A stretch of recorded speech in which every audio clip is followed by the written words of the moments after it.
تو ویورز اگر آپ لوگ بھی بے اولاد ہے، ڈاکٹروں نے آپ کو لا علاج قرار دے دیا یا پھر آئی وی ایف کا مشورہ دیا ہے تو آپ لوگوں کو گھبرانے کی کوئی ضرورت نہیں، نہ آئی وی ایف کرانے کی کوئی ضرورت ہے۔ اندر ایک پیشنٹ موجود ہے جن کو اللہ پاک نے 10 سال کے بعد اولاد نرینہ سے نوازا ہے۔ آپ لوگوں کے سامنے زندہ مثال موجود ہے، آپ لوگ آ جائیں میرے ساتھ، میں آپ لوگوں کو ملواؤں۔ پیشنٹ بھی موجود ہیں، ڈاکٹر صاحب بھی موجود ہیں، ان سے ملتے ہیں اور ان سے جو ہے بہتر سے بہتر رہنمائی لیتے ہیں۔ اندر یہ پیشنٹ موجود ہے، ان سے بات کرتے ہیں۔ السلام علیکم سر جی، کیسے ہیں آپ؟ خیریت سے؟ اذان بھائی کیسے ہیں آپ؟ ٹھیک ہے، اللہ کا خیریت شکر سے ہے ہیں؟ سر جی۔ اس وقت بہت سارے بے اولاد حضرات دیکھ رہے ہیں تو ان کے اس حوالے سے تھوڑا سا ان کو گائیڈ کر دیں۔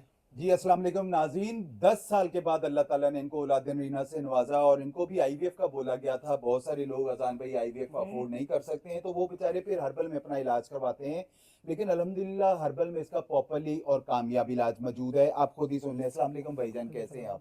سر پہلے تو بہت بہت مبارک ہو، اللہ تعالیٰ نے آپ کو اولاد نرینہ سے نوازا۔ سر کیا میسج دینا چاہیں گے، کیا مسئلے معاملات ہیں، بتائیے گا ذرا۔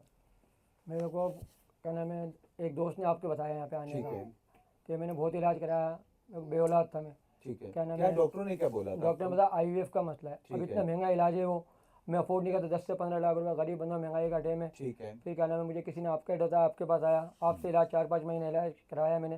آج ماشاء اللہ میں بھی دیکھو صاحب اولاد ہوں۔ میں تو لوگوں کو یہی پیغام دیتا تھا، آئیں ڈاکٹر صاحب کے پاس اور ہربلس میں اپنا علاج کروائیں، اللہ پاک آپ کو خوش رکھے۔ اللہ تعالیٰ ضرور اولاد بس یہ آپ نرینہ کی سے دعا۔ نوازے گا۔ یہ ہوتا ہے اذان بھائی، ورنہ آئی وی ایف کروانے کے بعد بھی لوگ مایوس ہو جاتے ہیں۔ بہت سارے لوگوں کا، اگر آپ کو ایزوسپرمیا کا مسئلہ ہے، اولیگوسپرمیا کا مسئلہ ہے، اگر آپ کو آئی وی ایف کا بولا جا رہا ہے، آئی وی ایف کروانے کے بعد بھی مایوس ہو چکے ہیں، تو آپ اپنے، میرے بایو میں نمبر دیے گئے، آپ اپنی رپورٹ شیئر کر سکتے ہیں۔ ہم آپ کی رپورٹس کے مد مطابق جو بہتر سے بہتر رہنمائی ہوگی وہ لازمی دی جائے گی۔